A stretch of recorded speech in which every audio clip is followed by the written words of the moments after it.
O chamado DNA de Eva, ou Eva mitocondrial, é um dos conceitos mais fascinantes da genética moderna, porque ele toca em algo profundamente humano, a nossa origem comum.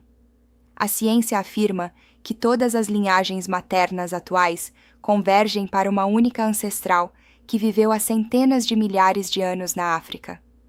Mas será que isso significa que a ciência encontrou a Eva da Bíblia?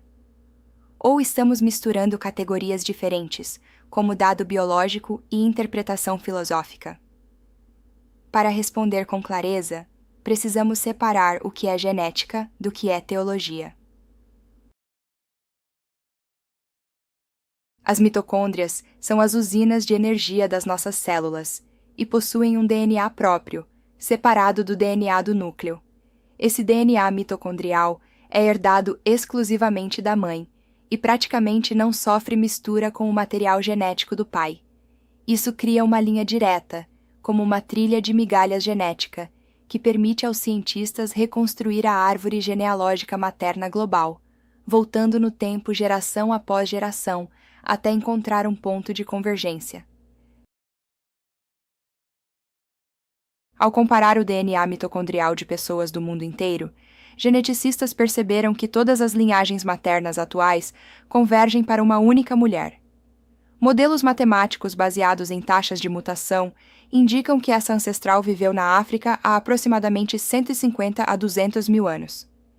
Esse dado reforça o entendimento científico de que a humanidade moderna tem origem africana.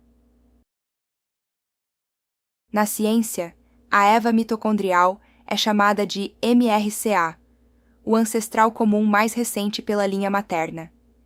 Isso não significa que ela foi a primeira mulher, nem a única viva em sua época.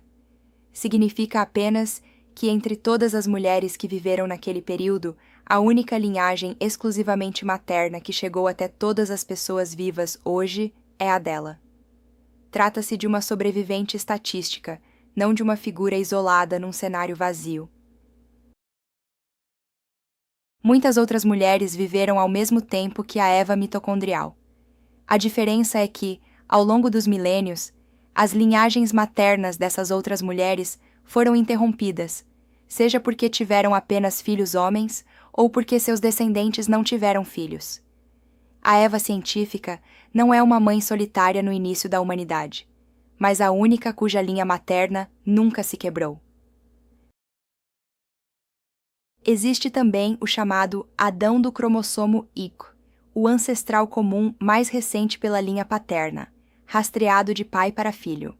As estimativas sugerem que ele viveu em época diferente da Eva mitocondrial. Isso já demonstra que não estamos falando necessariamente de um casal que viveu junto, mas de pontos distintos de convergência dentro de uma população maior.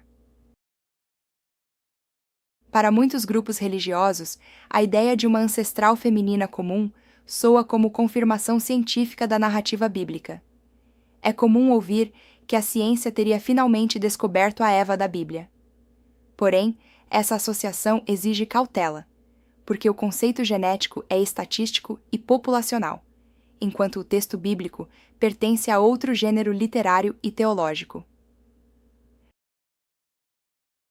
A Eva mitocondrial é uma conclusão baseada em mutações acumuladas ao longo do tempo. A ciência trabalha com padrões observáveis e testáveis. Tentar transformar esse dado em prova direta de uma leitura literal de Gênesis ignora a complexidade dos modelos populacionais. Dado científico não é automaticamente prova teológica. São níveis diferentes de explicação.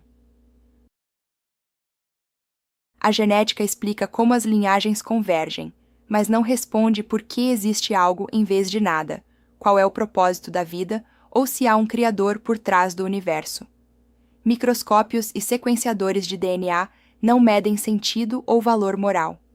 É nesse ponto que filosofia e fé entram na conversa, não para substituir os dados, mas para interpretá-los à luz de perguntas mais amplas. Para quem crê em Deus, evolução e genética não precisam ser inimigas da fé. A Eva mitocondrial pode ser vista como um detalhe elegante do processo criativo, uma peça do roteiro biológico por meio do qual a humanidade se desenvolveu. Nessa visão, a ciência revela a complexidade da obra, enquanto a fé contempla o autor. O conflito surge quando há literalismo estrito, que nega ancestralidade comum e tempo profundo, ou quando a ciência é usada para afirmar que a vida não tem propósito. Quando se reconhece que textos antigos podem ter linguagem simbólica e teológica, os dados genéticos deixam de ser ameaça e passam a ser parte de uma narrativa maior. Independentemente da crença pessoal, a genética mostra algo poderoso. Biologicamente, todos estamos conectados. Somos uma única família humana, profundamente entrelaçada numa mesma história evolutiva. Essa unidade genética reforça valores de igualdade e dignidade, lembrando que diferenças culturais ou étnicas não apagam nossa origem comum. O DNA de Eva não prova nem refuta Deus. Ele funciona como uma janela fascinante, onde ciência, filosofia e fé podem dialogar com respeito e profundidade. Seja você alguém que vê nisso apenas um fenômeno natural impressionante, ou alguém que enxerga uma assinatura divina na história genética humana, o fato é que estamos todos conectados. Se esse conteúdo ampliou sua visão sobre a relação entre genética e fé, compartilhe este vídeo, deixe sua opinião nos comentários e continue acompanhando o canal para mais reflexões, onde ciência e espiritualidade se encontram de forma honesta e equilibrada.